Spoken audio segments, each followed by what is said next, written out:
ప్రజా సంఘాల ఆధ్వర్యంలో కెమికల్ వ్యర్థజాలాలను కాలువల ద్వారా బయటికి వెదజల్లి పంటలను నాశనం చేస్తూ ప్రజల ప్రాణహానికి గురి చేస్తున్న Everest organic private limited company యాజమాన్యంపై చర్యలు తీసుకోవాలని పీసీబీ సంగారెడ్డి కార్యాలయం ముందు ధర్నా నిర్వహించి పీసీబీ ఈ ఖాళీ కుర్చీకి వినతి పత్రం ఇవ్వడం జరిగింది. ఈ సందర్భంగా వ్యవసాయ కార్మిక సంఘం జిల్లా ప్రధాన కార్యదర్శి నర్సింహులు, డివైఎఫ్ఐ జిల్లా కార్యదర్శి అనిల్, కేవీపీఎస్ జిల్లా కార్యదర్శి అశోక్, వృత్తి సంఘాల జిల్లా నాయకులు రమేష్ గౌడ్లు మాట్లాడుతూ సదాశివపేట మండలం ఆరూరు గ్రామ పరిధిలో గల Everest organic private limited company వెదజల్లే కాలుష్య జాలాల వల్ల పెద్ద గోపులారం, ఆరూరు, కోనాపూర్, నాగులపల్లి, ఆత్మకూరు కాలువల గుండా మంజిరాల్లో కాలుష్య జలాలు కలుస్తున్నాయని, వీటి వల్ల ప్రజలకు, జంతువులకు, నీటిలో ఉండే చేపలకు ప్రమాదకరంగా మారుతుందని, వెంటనే ప్రజల్ని కాలుష్యం బారి నుంచి కాపాడాలని, లేని ఎడల పెద్ద ఎత్తున ఉద్యమాలు చేపడతామని హెచ్చరించారు. ఈ కార్యక్రమంలో ప్రజా సంఘాల నాయకులు ఏసోబు, కుమార్, రాజు, దశరథ్ తదితరులు పాల్గొన్నారు.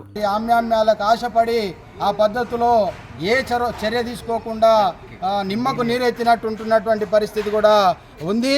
అక్కడ పెద్ద గోపులారం అనే గ్రామం సంబంధించి గ్రామస్తులు ఆవేదన వ్యక్తం చేసిన దాంట్లో వాళ్ళ యొక్క పంటలు మొత్తం ఈరోజు నాశనం అవుతూ ఉంది.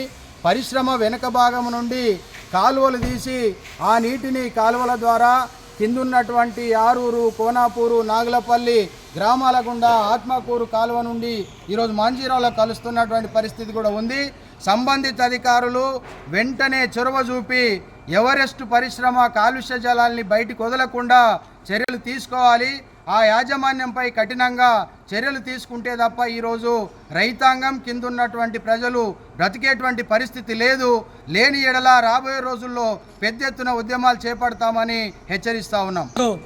సంగారెడ్డిలో పొల్యూషన్ నియంత్రణ మండలి కార్యాలయం ముందు ప్రజా సంఘాల ఆధ్వర్యంలో ఈరోజు ధర్నా నిర్వహించడం జరుగుతుంది. ఈరోజు సదాశివపేట పట్టణంలో అనేక పరిశ్రమలు ఈరోజు చుట్టుపక్కల కాలుష్యాన్ని వెదజల్లుతున్న ఈ సంబంధిత డిపార్ట్మెంట్ మాత్రం ఆఫీసులకు మాత్రమే పరిమితమవుతున్నారు తప్ప ఏ ఒక్కరూ ఏ పరిశ్రమ పైన కూడా ఇంతవరకు చర్యలు తీసుకున్న దాఖలు లేదు.